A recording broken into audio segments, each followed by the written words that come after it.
Capítulo 13. Una estación receptora y emisora para el pensamiento. El 12º paso hacia la riqueza.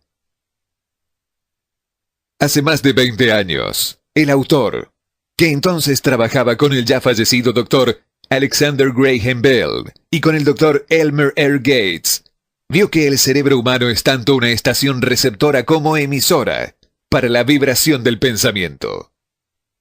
De un modo similar al empleado por el principio de la radiodifusión, todo cerebro humano es capaz de captar las vibraciones de pensamiento que están siendo emitidas por otros cerebros. En conexión con la afirmación antedicha, comparemos y consideremos la descripción de la imaginación creativa, tal y como ha sido planteada en el capítulo sobre la imaginación. La imaginación creativa es el aparato receptor del cerebro que recibe los pensamientos emitidos por los cerebros de los demás. Funciona como la agencia de comunicación entre la mente consciente o razonadora de la persona y las 4 fuentes de las que uno puede recibir estímulos de pensamiento. Cuando se ve estimulada o elevada a un grado más alto de vibración, la mente se hace más receptiva al pensamiento que le llega por medio de fuentes exteriores.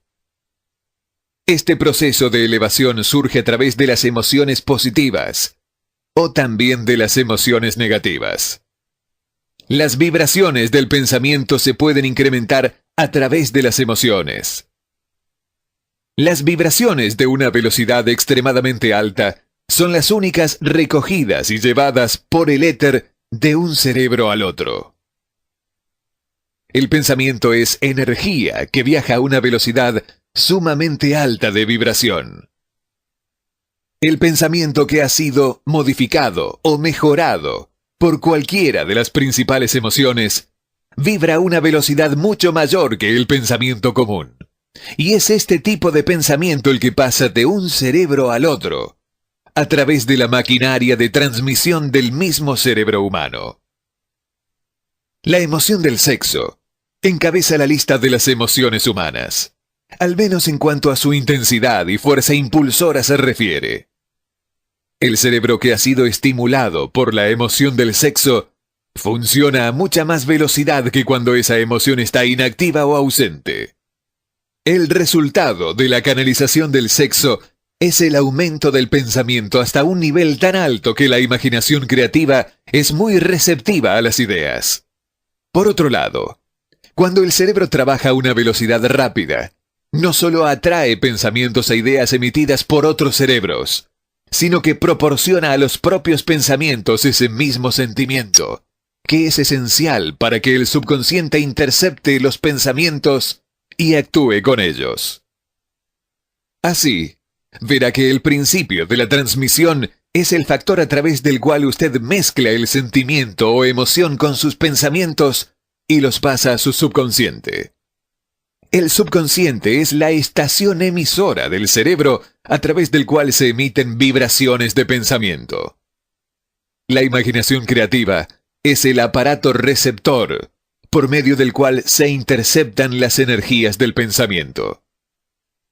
Junto con los factores importantes de la mente subconsciente y la facultad de la imaginación creativa, que constituyen los grupos para enviar y recibir mensajes de su maquinaria de transmisión mental, se considera ahora el principio de autosugestión, que es el medio para poner en funcionamiento su estado de transmisión. Las instrucciones descritas en el capítulo sobre la autosugestión le han informado con claridad del método para convertir el deseo en su equivalente monetario. El manejo de su estación radiodifusora mental es un procedimiento relativamente simple. Solo ha de tener en cuenta 3 principios que debe aplicar cada vez que desee utilizar su estación radiodifusora: el subconsciente, la imaginación creativa y la autosugestión. Ya hemos descrito los estímulos por medio de los cuales se ponen en acción estos 3 principios, y debe recordar que el procedimiento empieza con el deseo. Las mayores fuerzas son intangibles. La depresión llevó al mundo al borde del límite del entendimiento de las fuerzas que son intangibles y pasan desapercibidas. A lo largo del tiempo transcurrido, el hombre ha dependido en exceso de los sentidos físicos y ha limitado su conocimiento al de las cosas físicas que podía ver, tocar, pesar y medir. Estamos entrando ahora en la más maravillosa de todas las épocas, que nos enseñará algo de las fuerzas intangibles del mundo que nos rodea. Probablemente lleguemos a aprender, a medida que transitamos por esta época, que el otro yo es mucho más poderoso que el yo físico que vemos reflejado en un espejo. A veces, las personas hablan con liviandad acerca de lo intangible, de las cosas que no pueden percibir a través de sus 5 sentidos. Cuando los oímos hablar, debemos recordar que todos nosotros nos hallamos controlados por fuerzas que son invisibles e intangibles. La humanidad en su totalidad carece del poder para enfrentarse con la fuerza intangible existente en las olas del océano, y mucho menos para controlarla. El hombre no posee la capacidad mínima para comprender la fuerza intangible de la gravedad, que mantiene a este pequeño planeta suspendido en el cosmos, e impide que el hombre se caiga en él, y mucho menos comprende el poder que esa fuerza controla. Nos encontramos sometidos por la fuerza invisible de una tormenta, y nos sentimos igual de impotentes ante la presencia de la fuerza intangible de la electricidad. Pero el hombre ni siquiera sabe qué es la electricidad, de dónde proviene, o cuál es su propósito. Pero esto no representa en absoluto el fin de la ignorancia del hombre en relación con las cosas que no se ven y que son intangibles. Tampoco comprende la fuerza intangible y la inteligencia existente en el suelo de la tierra, la fuerza que le proporcionan los alimentos que ingiere, la ropa que se pone, el dinero que lleva en los bolsillos. La sorprendente historia del cerebro. En último término, aunque no sea lo menos importante, el hombre, a pesar de su cultura y de su educación, comprende muy poco o nada acerca de la fuerza intangible del pensamiento, la mayor de todas las intangibles. Sabe muy poco acerca del cerebro físico y su vasta red de intrincada maquinaria a través de la cual se traslada el poder del pensamiento para convertirse en su equivalente material. Sin embargo, entramos en una época que ofrecerá una nueva luz sobre el tema. Los hombres de ciencia han empezado a dedicar su atención al estudio de ese órgano tan maravilloso que es el cerebro, y, aun cuando todavía se encuentran en la fase de jardín de infancia de sus estudios, han descubierto ya conocimientos suficientes como para saber que el panel central del cerebro humano, el número de líneas que las células cerebrales conectan entre sí, es igual a una unidad seguida por 15 millones de ceros. La cifra es tan enorme, dijo el Dr. C. Judson Herrick de la Universidad de Chicago, que las cifras astronómicas que hablan de cientos de millones de años luz se convierten, por comparación, en insignificantes. Se ha determinado que en el córtex cerebral hay entre 10.000 y 14.000 millones de células nerviosas, y sabemos que están dispuestas según una pauta establecida. Tales disposiciones no son casuales, sino ordenadas. Métodos de electrofisiología desarrollados recientemente han detectado la existencia de corrientes desde células muy precisas. También fibras con microelectrodos, amplificados con tubos de radio, han registrado diferencias de potencial de 1/1000ª de voltio. Es inconcebible que una red de maquinaria tan intrincada exista con el exclusivo propósito de transmitir las funciones físicas correspondientes al crecimiento y mantenimiento del cuerpo.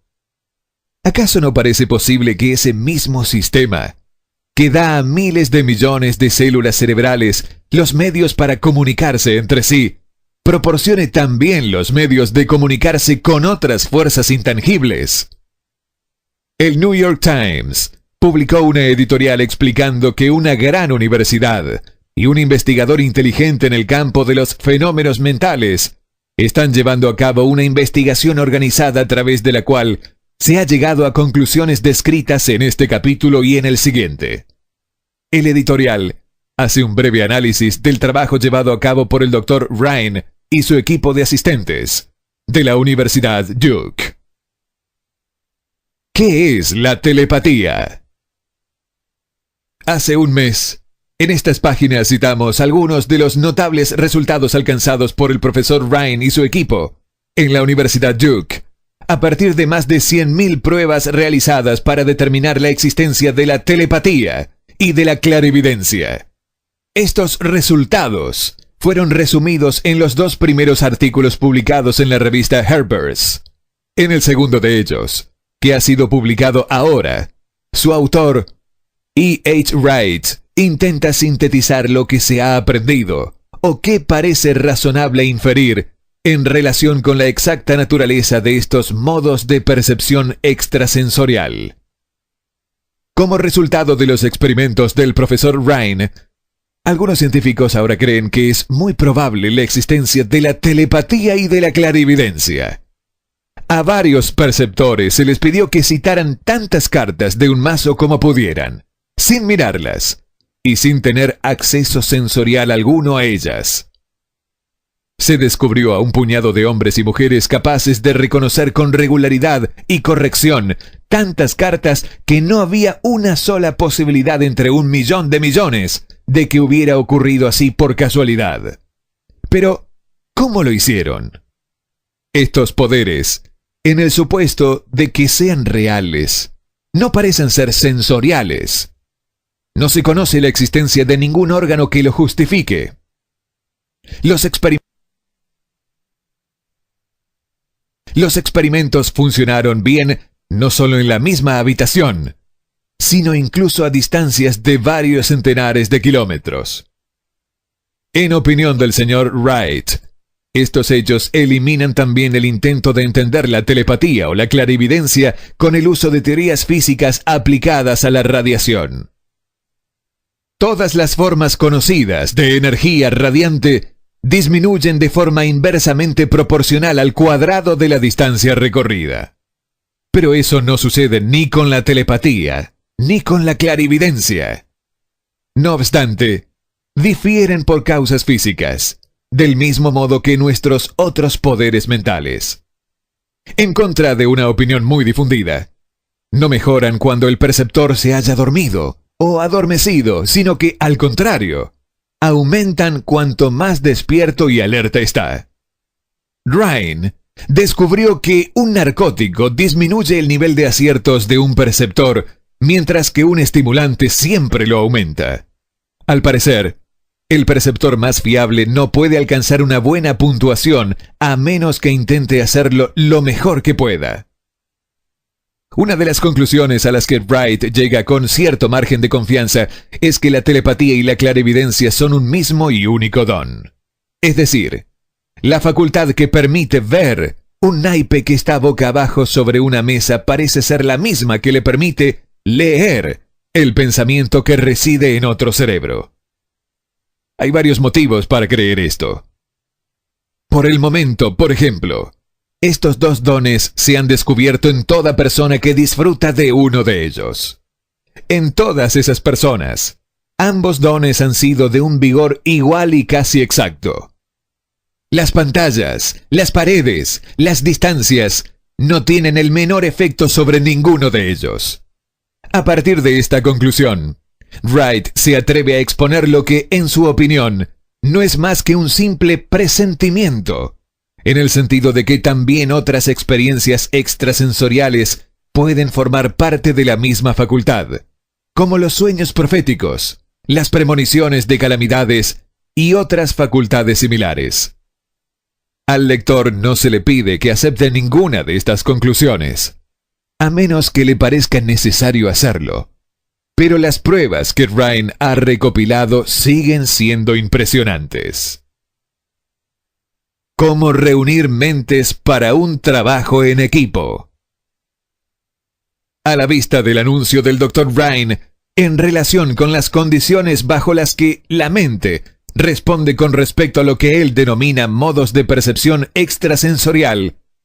Tengo ahora el honor de añadir a su testimonio la afirmación de que yo mismo y mi grupo hemos descubierto lo que creemos son las condiciones ideales bajo las que es factible estimular a la mente para que, de una forma práctica, se pueda hacer funcionar el sexto sentido descrito en el capítulo que sigue.